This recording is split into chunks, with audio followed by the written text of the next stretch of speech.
You tell a story that to me illustrates what has happened to our political system in regard to the middle class, in regard to democracy in the country as a whole, and it involves Hillary Clinton. I had written an op-ed about a piece of pending bankruptcy legislation. The credit card companies have been pushing to try to tighten the bankruptcy laws, sort of like locking the doors to the hospitals and then claiming nobody's sick in America. So they were trying to get the bankruptcy laws constricted, so that fewer families could get in. Why? Because you can make more money if those families don't go into bankruptcy, if you're a credit lender. And so I'd written an op-ed about how this would fall disproportionately hard on women who were raising families and who would be put in the position under this bill of trying to compete with Citibank, MasterCard, Visa, Bank One for getting alimony and child support from their ex-husbands.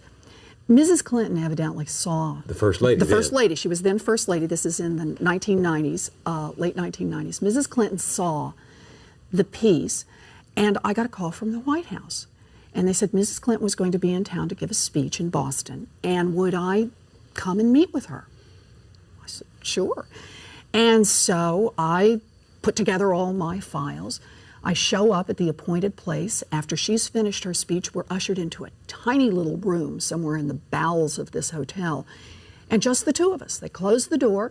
Mrs. Clinton sits down. We have hamburgers and French fries. And you tutor her. And she says, tell me about bankruptcy. And I got to tell you, I never had a smarter student. Quick, right to the heart of it.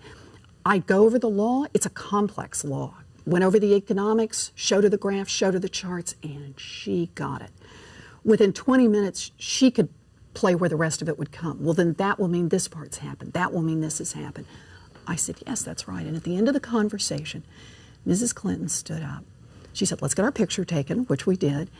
And she said, Professor Warren, we've got to stop that awful bill, referring to this bankruptcy bill that's sponsored by the credit card companies. So I left. She went back to Washington, and I heard later from someone who was a White House staffer that there were skid marks in the hallways when Mrs. Clinton got back as people reversed direction on that bankruptcy bill.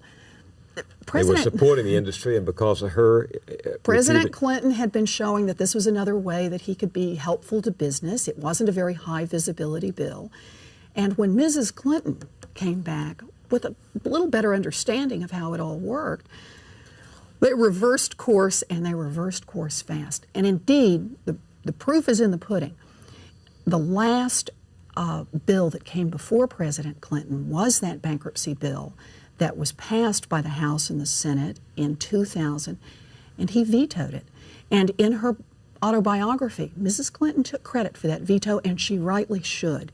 She turned around a whole administration on the subject of bankruptcy. She got it. And then? One of the first bills that came up after she was Senator Clinton was the bankruptcy bill. This is a bill that's like a vampire. It will not die, right? There's a lot of money behind it. And the bill her husband had vetoed. Her husband had vetoed it very much at her urging. And? She voted in favor of it. Why? As Senator Clinton, the pressures are very different. It's a well-financed industry.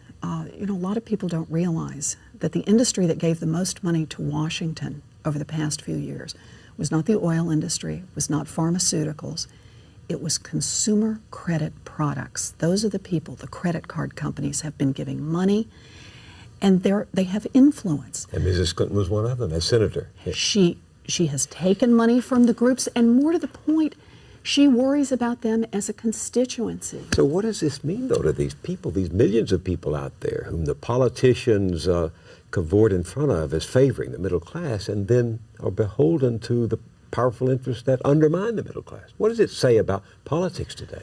You know, this is the scary part about democracy today. We're talking again about the impact of money.